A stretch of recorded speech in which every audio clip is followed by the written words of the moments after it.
عن أبي هريرة رضي الله عنه قال قال رسول الله صلى الله عليه وسلم إن سورة من القرآن 30 آية شفعت لرجل حتى غفر له وهي سورة تبارك الذي بيده الملك বিশ্বনবী বললেন কোরআনে 30 আয়াত বিশিষ্ট একটা সূরা আছে। এই সূরাটা যদি কেউ তেলাওয়াত করে, এই সূরাটিকে যদি কেউ পড়ে, তাহলে মরার পরে তাদের গুনাহগুলোকে মাফ করে দিবেন যিনি, তিনি কে? নবীজি আরো বললেন হিয়াল মানিআতু হিয়াল মুনজিয়াতু তুনজিহি মিন আযাবিল কবর।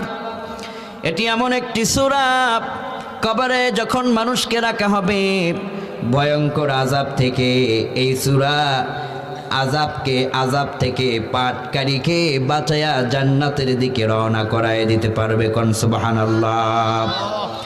আবার মুসলিমের বর্ণনায় বিশ্বনবী কয় عن أبي أمامة رضي الله عنه قال قال رسول الله صلى الله عليه وسلم اقرأوا القرآن فإنه يأتي يوم القيامة شفيعا لأصحابه।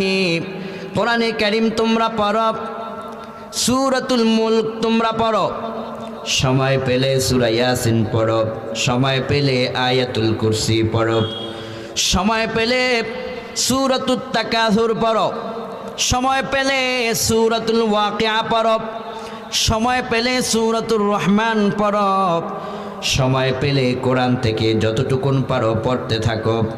যারা নবীজি বললেন আল্লাহর কোরআন তিলাওয়াত যারা করে সময় পেলেই তারা যেদিন মরে যাবে হাসরের ময়দানে দাঁড়িয়ে যাবে লক্ষ লক্ষ মানুষের মাঝে। মানুষ যখন পানি পানি বলে চিৎকার মারবে, মা যখন সন্তানকে ভুলে যাবে, স্ত্রী যখন তার স্বামীকে ফেলে দৌড় আরম্ভ করবে, ভাই যখন বোনের পরিচয় দিবে না, এভাবে করে যখন মানুষ একাক হয়ে যাবে, নবীজি বললেন ফাইন্নাহু ইয়াতি ইয়াউমাল কিয়ামাহ শাফিআন লিআসহাবিহি। এই কোরআন তখন পাঠকারীকে সুপারিশ করে আল্লাহর জান্নাতে ঢুকায় দিতে পারবে। কোন সুবহানাল্লাহ। এজন্য কোরআন পড়ব তো ইনশাআল্লাহ, বলেন ইনশাআল্লাহ। যে সূরাটির নাম হচ্ছে সূরাতুল মুলক। কি নাম? মুলক। মুলক মানে হচ্ছে রাজত্ব, মুলক মানে হচ্ছে ক্ষমতা।